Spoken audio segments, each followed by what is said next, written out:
At 20 weeks, Mom Regina went in for an anatomy scan and met with her doctor. They explained to her that baby Greyson was developing fine, but her cervix was too short and needed to go on immediate bed rest with the hope of getting her to 24 weeks before he was born. Well, at 23 weeks and 5 days, Regina's water broke. She contacted University of Michigan Health Sparrow and they encouraged her to come in. They examined me and they said, "Your water has broken. And you need your husband to get here." They immediately put me on magnesium. They gave me a shot for Greyson's lungs and just started to pray and hope. They were 2 hours shy of the 24-hour mark to get Greyson to 24 weeks. The doctors explained what was going to happen and that most likely Greyson would not cry when he was born and that they'd immediately have to take him to the NICU. Before I had the procedure, I had the sacrament of the sick. You know, our faith is very important to us, so we just had a lot of prayers in.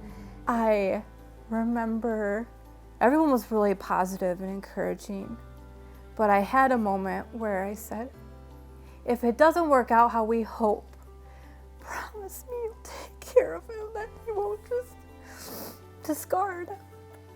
And they were very kind and assured me that that's not what would happen. And as they were delivering him, all of a sudden this big cry comes out.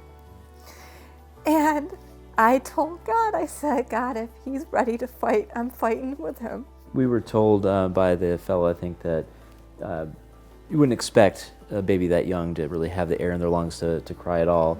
And it was not as loud as our other kids, obviously, but it was audible. And I knew right at that moment that God had listened to our prayers and he was going to be okay.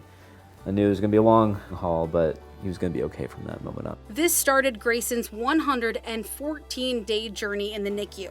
The entire staff was there and willing to listen, guide, and help Regina and Ryan throughout this difficult time, while they also had the support from family, friends, and from their employer, Jackson National. Knowing that we had people there that we got to know made all the difference. Megan and Kim were two of the nurses that followed him during the day. They were excellent at just being, for me, my rock. The team at U of M Health Sparrow works tirelessly day and night to keep parents in touch with their baby throughout the duration of the stay at the hospital and to help them focus on just one day at a time.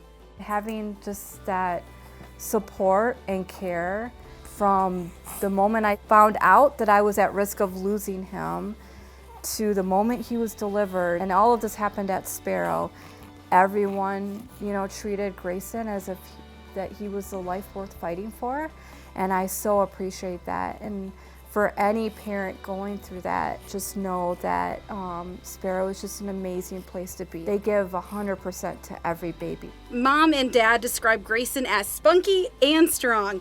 Though small, he's learned to use his voice among his older brothers who love him dearly. We're just very blessed. I tell people that, the RNICU is like a club you never want to have to go to.